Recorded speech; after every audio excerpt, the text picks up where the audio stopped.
السلام علیکم دوستوں خاکسار دنیا ایک بار پھر ایک نئی اور دلچسپ ویڈیو کے ساتھ حاضر ہے۔ اس سے پہلے کہ ہم ویڈیو کو آگے بڑھائیں، اگر آپ نے ابھی تک ہمارا چینل سبسکرائب نہیں کیا تو پہلے سبسکرائب کریں اور بیل آئیکن کو دبا دیں تاکہ ہماری ہر نئی آنے والی ویڈیو آپ تک بآسانی پہنچ سکے۔ مولانا روم نے لکھا ہے کہ ایک دفعہ ایک شخص نے اللہ کی عبادت کرنا شروع کر دی اور پروردگار کی عبادت میں اتنا مشغول ہوا کہ دنیا میں سب کچھ چھوڑ چھاڑ کے سب کچھ بھلا دیا اور سچے دل سے اللہ کی رضا میں راضی رہنے کے لیے انسانیت کے راستے پر چل پڑا۔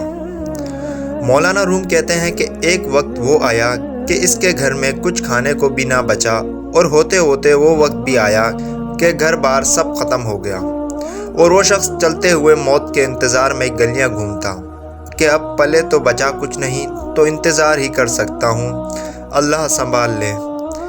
ایک دن بیٹھا ہوا تھا کہ دیکھا اس کے قریب سے ایک لمبی قطار میں گھوڑے گزرے۔ ان گھوڑوں کی سیٹ سونے اور چاندی سے بنی ہوئی تھی اور ان کی پیٹھوں پر سونے کے کپڑے لدے ہوئے تھے۔ ان گھوڑوں پر جو لوگ بیٹھے تھے وہ کسی شاہی گھرانے سے کم نہ لگتے تھے۔ ان کے سروں پر سونے کی ٹوپیاں تھیں اور ایسے معلوم ہو رہا تھا کہ کوئی بادشاہ جا رہے ہیں۔ اس شخص کے دریافت کرنے پر اسے بتایا گیا کہ یہ 7 گاؤں میں ایک بادشاہ ہے، یہ سب اس کے غلام ہیں اور بادشاہ کے دربار میں جا رہے ہیں۔ وہ شخص کچھ دیر حیران ہوا کہ یہ حالت غلاموں کی ہے تو بادشاہ کی کیا حالت ہوگی۔ اس نے آسمان کی طرف سر اٹھا کر کہا، میرے بادشاہ، میرے مالک، میرے اللہ، شکوہ تو تجھ سے نہیں کرتا لیکن اس بادشاہ سے ہی غلاموں کا خیال رکھنا سیکھ لے۔ اتنی بات کہہ کر وہ شخص چل دیا۔ کچھ دن گزرے تو ایک بزرگ آئے اور اس کا بازو پکڑ کر اسے ایک جگہ لے گئے جہاں وہی غلام وہی گھوڑے تھے، اور دیکھتا کیا ہے کہ کسی گھوڑے کی ٹانگ کٹی ہوئی ہے، کسی غلام کا دھڑ گھوڑے کی پشت پر پڑا ہوا ہے، کسی غلام کے ہاتھ کٹے ہوئے ہیں، کسی کے سر سے خون نکل رہا ہے، کوئی گھوڑے کو زخمی حالت میں واپس لے کر جا رہا ہے۔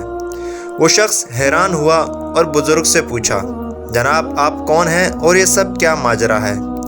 اس وقت اس بزرگ نے کہا، یہ وہی غلام ہیں جو اس دن سونے میں لپٹے ہوئے تھے اور آج یہ ایک جنگ سے واپس آ رہے ہیں، اس لیے ان کی یہ حالت ہے۔